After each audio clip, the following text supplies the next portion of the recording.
کہ آج کے بعد میں کوئی شرارت نہیں کروں گی، کچھ بھی ہو جائے کسی کو ہاتھ تک نہیں لگاؤں گی۔ میں نے تمہاری وجہ سے یہ شرارت کی ہے، اب یہ میرے گھر میں پتہ چل گیا نا تو پتہ نہیں وہ کیا کریں گے۔ ہمارے خاندان والے بہت سخت ہیں، وہ پہلے ہی امی سے ناراض ہوتے ہیں، ہمیشہ لڑتے ہیں، اب وہ میری وجہ سے انہیں مزید تنگ کریں گے، انہیں باتیں سنائیں گے۔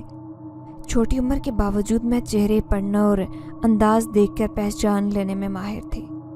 رہ رہ کر مجھے امی کا خیال آنے لگا کہ انہیں علم ہو گیا تو نہ جانے کیا ہوگا۔ جب میں نے کہہ دیا نا کہ تمہیں کچھ نہیں ہوگا تو کیوں شور مچا رہی ہو، بھروسہ رکھو مجھ پر۔ کھرا کر بھی مجھے ٹھنڈے پسینے آتے رہے۔ تھوڑی دیر بعد اعلان ہوا اور اس بابا جی کے مر جانے کی خبر پورے گاؤں میں پھیل گئی۔ امی ان کے گھر چلی گئی اور مجھے گھر میں تنے تنہا چھوڑ گئی۔ میں خوف میں مبتلا ہو رہی تھی۔ اس کے بعد مجھے بخار نے آن لیا، کئی دن تک تو میں سنبھل نہیں پائی تھی۔ امی کی ڈانٹ نے مجھے دوبارہ ہوش میں لایا تھا اور میں نے ساری توجہ اپنی پڑھائی پر اب لگا دی تھی۔ نازیہ، تم اس دن ہمیں مار کر بھاگ گئی تھی نا، آج ہم تمہیں نہیں چھوڑیں گے۔ میں مدرسے سے واپس آئی تو دیکھا کہ مرغی گلی میں گھوم رہی تھی۔ میں اسے ساتھ لیے اپنے کھیتوں میں چلی آئی جہاں نہر اور کنواں موجود تھا۔ اکثر شام کو مدرسے سے واپسی پر میں ایسے ہی اس نہر کے پاس چلی جاتی تھی۔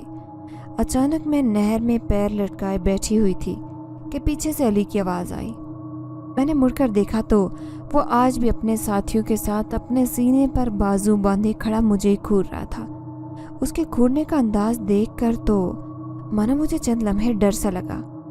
ہمیشہ وہ شیطانی قسم کے بدلے سوچا کرتا تھا جس سے مجھے بے حد نقصان ہوتا۔ اب کی مرتبہ تو وہ کئی دن سے نظر بھی نہیں آیا تھا، جس کا مطلب صاف تھا کہ وہ بدلہ بھرپور لینے والا تھا۔ میں تم سے لڑنا نہیں چاہتی، تم سب جاؤ یہاں سے۔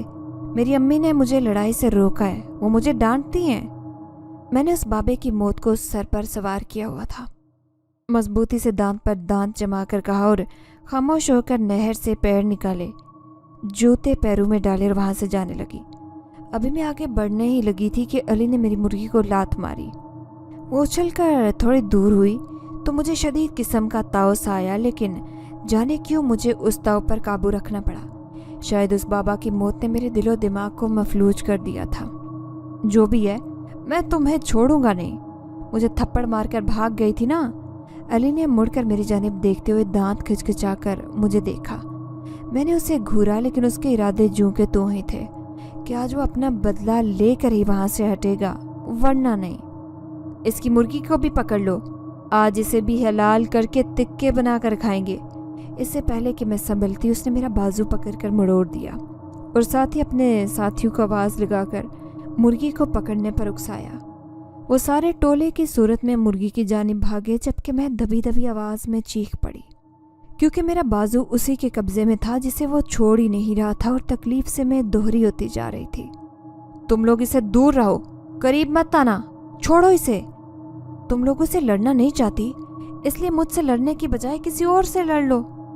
میں نے پوری قوت لگا کر اپنا بازو اس کی قید سے آزاد کروا کر اسے بولا، اور پھر مرغی کی جانب لپکی جو بھاگ بھاگ کر تھک چکی تھی۔ میں نے چند کنکر اٹھا کر ان بچوں پر مارے تاکہ وہ بھاگ جائیں، اور پھر مرغی کو وہاں سے جانے کا اشارہ کیا۔ پکڑ لو اسے، مارو اسے، اس کی مرغی کو بھی پکڑو، وہ بھاگ جائے گی تو پکڑنا مشکل ہو جائے گا، بھاگتی رہے گی۔ علی جو مجھے دور کھڑا دیکھ رہا تھا، کھڑے کھڑے اپنے دوستوں کو حکم بھی دے رہا تھا۔ میں نے دانت کچکچائے، مرغی کی آواز پر پلٹی تو اس کے دوستوں نے مرغی کو پکڑ کر اپنے ہاتھوں میں دبوچ لیا تھا۔ جانے اس پل مجھے کیا ہوا کہ میں تیش کے عالم میں آگے بڑھی اور سیدھا علی کے سر پر جا کر کھڑی ہو گئی اور اس کے سر پر 2-4 تھپڑ دے مارے۔ اسی پل وہ کنویں کے پیچھے ہی کھڑا تھا۔ میرے تھپڑ مارنے کی دیر تھی کہ الٹے پیر پیچھے کی جانب پلٹا اور اس کا پیر پھسل گیا۔